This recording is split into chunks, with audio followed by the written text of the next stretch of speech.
تجھے اسی ملک میں تجھے جینا حرام کر دیا جائے گا۔ سوشل میڈیا پر رہنے والوں، تم لوگوں نے دیکھا لاکھوں مسلمانوں کو قتل عام کیا گیا، ہزاروں بچوں کو مار دیا گیا، ہزاروں لڑکیوں عورتوں کے پیٹ کو پھاڑ کر اس کے بچے کو بھی ذبح کر دیا گیا، ہزاروں نوجوانوں کو اپنے دھرم چھوڑنے پر مجبور کیا گیا، اور جب اس نے کلمہ کفریہ بکا اس کے بعد اسے شوٹ کر دیا گیا۔ لاکھوں انسان ملک سے دربدر ہوا، کوئی جا کر کے دوسرے ملک میں گیا، دوسرے ملک والوں نے اسے نکال دیا، کئی دریا میں بہ گیا، اس کا کوئی پرسانی حال نہ ہوا۔ وہی دور ہمارے ملک عزیز کے اندر بھی آ چکا۔ تم چاہتے ہو تیری مسجد آباد رہے، تو چاہتا ہے تیری مسجد آباد رہے، تو چاہتا ہے تمہارے مساجد آباد رہے، لیکن شر پسند کی نگاہیں، ترچھی نگاہیں ہماری عبادت گاہوں پہ ٹکی ہے۔ ہر روز کہیں نہ کہیں کی مساجد کو توڑی جا رہی ہے، ہر روز کہیں نہ کہیں مدرسے کو توڑے جا رہے ہیں، خانقاہیں اجاڑی جا رہی ہے، ہمارے اکابرین کو جیل کے سلاخوں میں ڈالا جا رہا ہے۔ وقت رہتے اگر تم نے توبہ نہ کیا، وقت رہتے اگر تم نے اسلام کو اپنے سیرت کو اپنے سینے سے نہ لگایا، وقت رہتے اگر تو دین کو مضبوطی کے ساتھ نہ تھاما، وقت رہتے اگر تم نے مغربی تہذیب کو چھوڑ کر شریعت مطہرہ کا پابند و پاسبان نہ بنا، یاد رکھ وہی تاریخ اس انڈیا کے اندر بھی دہرائی جا رہی ہے، بچا نہیں پاؤ گے اپنے آپ۔ نوجوانوں، گناہوں سے توبہ کرتے ہو اور بولو نا، توبہ کرتے ہو گناہوں سے؟ یہ زندگی چند دن کی ختم ہو جانی ہے۔ یہ دین جو ہم تک آیا ہے بڑی مشقت کے ساتھ آیا ہے۔ مغربی تہذیب کے تم اتنے غلام مت بن جاؤ کہ تمہیں دین کا پرواہ نہ رہے، مغربی تہذیب کے اتنے غلام مت بن جاؤ کہ تم یہ بھی بھول جاؤ کہ تجھے مرنا ہے، تو یہ بھول جائے کہ تمہیں قبر میں اپنے سوال و جواب کا حساب دینا ہے۔ مغربی تہذیب کے اتنے غلام مت بن جاؤ کہ تو یہ بھول جائے کہ میدان حشر میں اپنے آقا کو منہ دکھلانا ہے۔ اتنے دنیا میں مو مست مگن نہ ہو جاؤ کہ تم یہ بھول جاؤ کہ رب کریم میزان عدل کو قائم کرنے والا ہے، اور ہمیں ایک ایک دن کے کبھی حساب اللہ کے سامنے دے رہا ہے۔ آؤ توبہ کرو، اس اجلاس عام میں علماء کے درمیان اللہ کو گواہ رکھ کر کے توبہ کرو۔ یہ دین اپنی جان دے کر کے بھی اس دین کی حفاظت کرنا ایک ایک مسلمانوں کی ذمہ داری ہے۔ بتاؤ ہے یا کہ نہیں؟ بے شک حق ہے۔ بتاؤ نا، یہ دین کتنی مشقت کے ساتھ ہم تک پہنچا ہے۔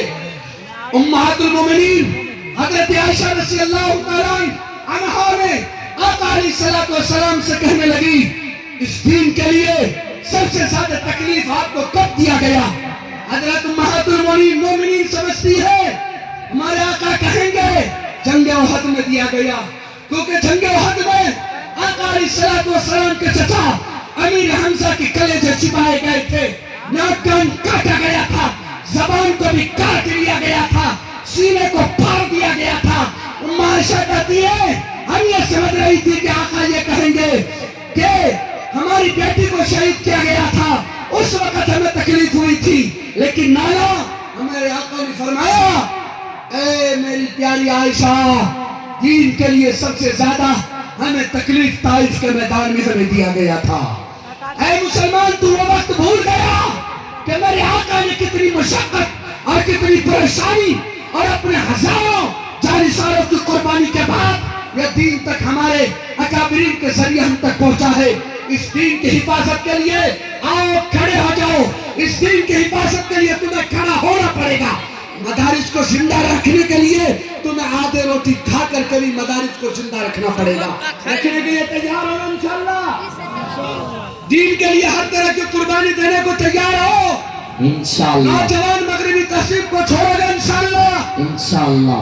بتاؤ، میں آپ سے گزارش کر رہا ہوں، بتاؤ یہ مدارس اسلامیہ جو آج ہمیں چمکتا ہوا اس زمین پر نظر آ رہا، یہ کسی انسان کا بنایا ہوا ہے کہ یہ رب کریم کا بنایا ہوا؟ کس کا بنایا ہوا؟ بہت سارے لوگوں کی زبان پر یہ بات آتی ہے کہ مولویوں نے قائم کیا. میں ان کے سامنے اختصار میں صرف 2 سے 4 منٹ میں مدارس کی تار اور اس کی کڑی کہاں سے کہاں تک جڑا ہوا میں آپ کے سامنے رکھنے چاہ رہا ہوں. یہ کسی مولوی کا بنایا ہوا نہیں ہے، یہ ہمارے اللہ نے سب سے پہلے مدرسے کی بنیاد رکھی تھی. قرآن اٹھائیں، پہلا پارہ پڑھیں. پہلے پارہ کے اندر ہے وَعَلَّمَ آدَمَ الْأَسْمَاءَ كُلَّهَا ثُمَّ عَرَضَهُمْ عَلَى الْمَلَائِكَةِ. آپ قرآن اٹھائیں، اس کی تفسیر آپ پڑھیں. رب کریم نے سب سے پہلے مدرسہ کا قیام عرش معلیٰ پر کیا. کہاں پر کیا؟ بولیے نا، عرش معلیٰ پر کیا. یہ قرآن کہتا ہے، یہ مولوی نہیں کہتا. وَعَلَّمَ آدَمَ الْأَسْمَاءَ كُلَّهَا ثُمَّ عَرَضَهُمْ عَلَى الْمَلَائِكَةِ. اللہ رب العزت نے سب سے پہلے مدرسے کا قیام عرش معلیٰ پر کیا. اور وہاں پر پڑھنے والے طلبہ 2 طرح کے تھے، اور وہ 2 طرح کے طلبہ آسمان سے لے کر کے ابھی ہمارے گاؤں تک پڑھنے والے 2 ہی قسم کے طلبہ آج تک ہیں. بے شک 2 طلبہ تھے، ایک فرشتہ اور ایک انسان.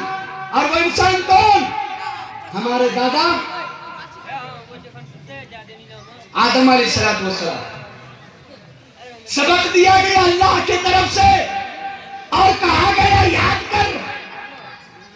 پھر امتحان لیا گیا. امتحان میں ہمارے اور آپ کے دادا حضرت آدم نبینا علیہ السلام امتحان میں پہلا پوزیشن اسے ملایا، فرسٹ کیا. کیا بھائی؟ فرسٹ کیا.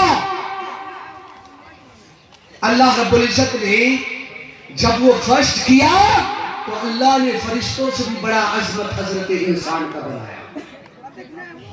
یہ مدرسہ چلتے چلاتے غار ہرا میں آیا، وہاں سے چلتے چلاتے مکہ المکرمہ میں، اور پھر وہاں سے چلتے چلاتے مدینہ المنورہ تک آیا. جب میرا نبی ہجرت فرما گئے، سب سے پہلا کام مسجد قباء کی اس نے تعمیر فرمائی. اور تعمیر فرمانے کے بعد اللہ کے نبی صلی اللہ علیہ وسلم نے دوسرا کام کیا، مدرسۃ الصفا کا قیام عمل میں لایا. بے شک اسلام کا سب سے پہلا مدرسہ. اب جب مدرسے کا قیام صفا کی شکل میں عمل میں آ گیا، پڑھنے والے طلبہ 2 طرح کے داخلے لیے، 2 طرح کے طلبہ داخلہ لیے. ایک وہ طلبہ تھے جو 2 گھنٹے 1 گھنٹے 4 گھنٹہ پڑھ کر اپنے کام کی طرف چلا جاتا تھا، اور ایک طلبہ وہ جو 24 گھنٹہ صفا مدرسے میں رہ کر قال اللہ اور قال رسول کی صدائیں بلند کر کے اپنے سینے میں ان کو محفوظ کر رہے تھے. وہ طلبہ جو پڑھ کے چلے جاتے اس کے لیے کوئی مسئلہ نہیں، لیکن جو صفا چبوترے پر بیٹھ کر پڑھنے والے طلبہ صحابی ہیں اس کے لیے مسئلہ ہے.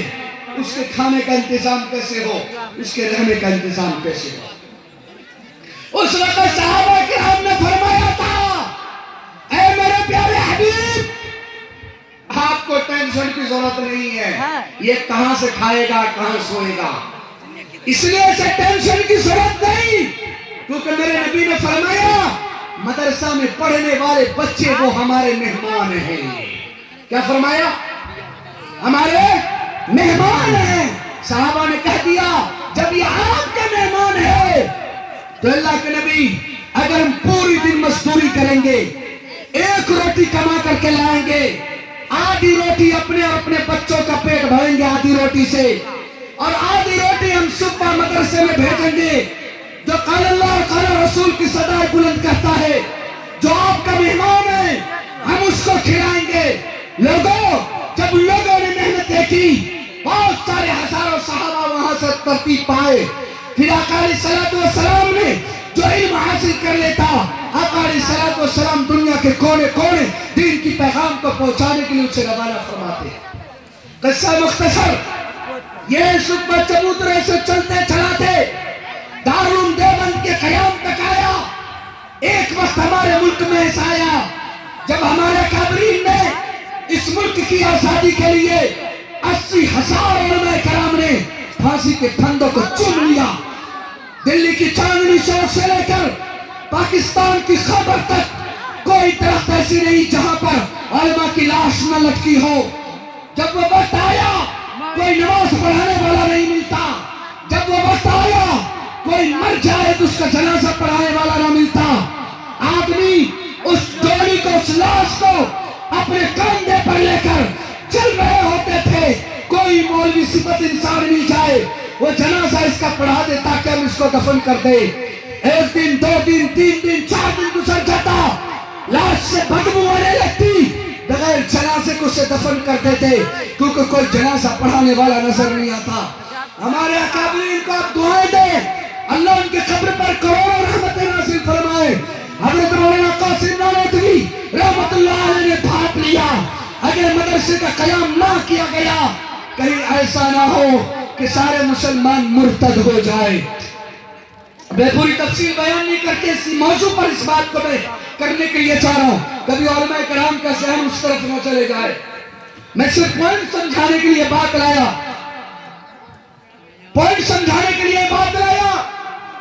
حضرت قاسم نانوتوی رحمت اللہ علیہ نے جب مدرسے کی بنیاد رکھی دارالعلوم دیوبند کی پڑھنے والے بچے آ گئے جیسے سپا چبوترے پر پڑھنے والے بچے آئے. وہاں بھی پڑھنے والے 2 طرح کے لوگ تھے. ایک وہ دیوبند کے بچہ جو پڑھ کے گھر چلا جاتا تھا. ایک وہ بچے جو ملک ہندوستان کے کونے کونے سے جا کر علم کی پیاس کو بجھانے کے لیے اپنے ماں باپ کی پیار کو چھوڑ کر گیا. اب اس کے کھانے پینے کا انتظام کہاں سے ہو.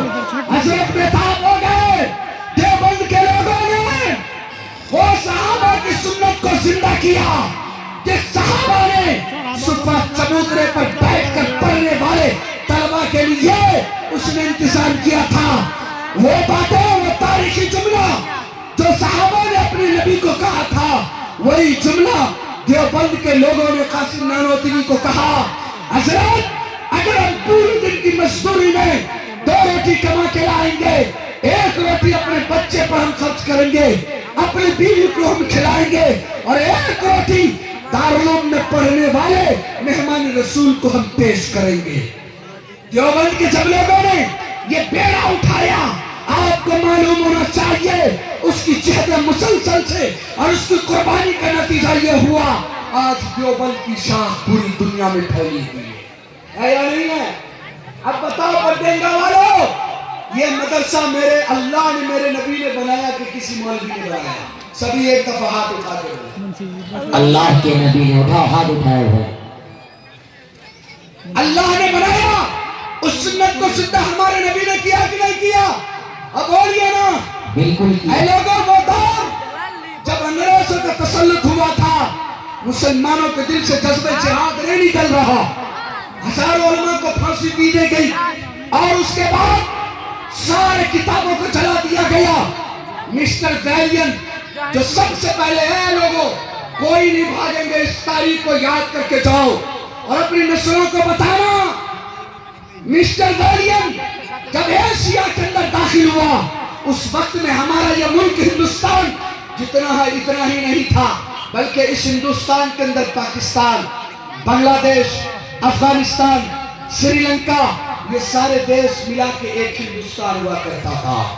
اس وقت میں مسٹر ویلین نے 2.5 لاکھ فوج کو ترتیب دیا اور اس نے اپنے ایک جنرل کو بلایا $1 ملین اس کو دیا اور کہا جتنا وقت لینا چاہتے ہو جتنا پیسہ لینا چاہتے ہو لے لو لیکن ہمارے ایشیا میں داخل ہونے سے پہلے کوئی مدرسہ نظر نہیں آنا چاہیے کوئی مسجد نظر نہیں آنی چاہیے اور پڑھانے والے کوئی ملا بھی نظر نہیں آنا چاہیے.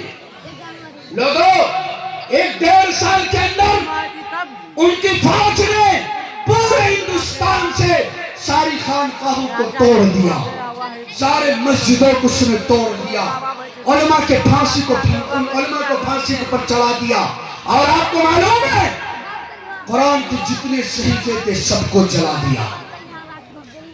مسٹر ویلین کے جو جرنیل اس نے سوچا کوئی کدھر سے بھی قرآن کی آواز اب نہیں آئے گی کیونکہ جس قرآن سے پڑھا جاتا ہے میں نے ساری کتاب جلا دی. جہاں بیٹھ کے پڑھایا جاتا ہے اس بلڈنگ کو میں نے توڑ دیا. جس کو یہ کتاب پڑھایا جاتا ہے جو پڑھانے والا ہے ہم نے اس کو پھانسی کے پھندے پہ چڑھا دیا. مسٹر ویلیم تک خبر پہنچی کہ آپ آ سکتے ہو.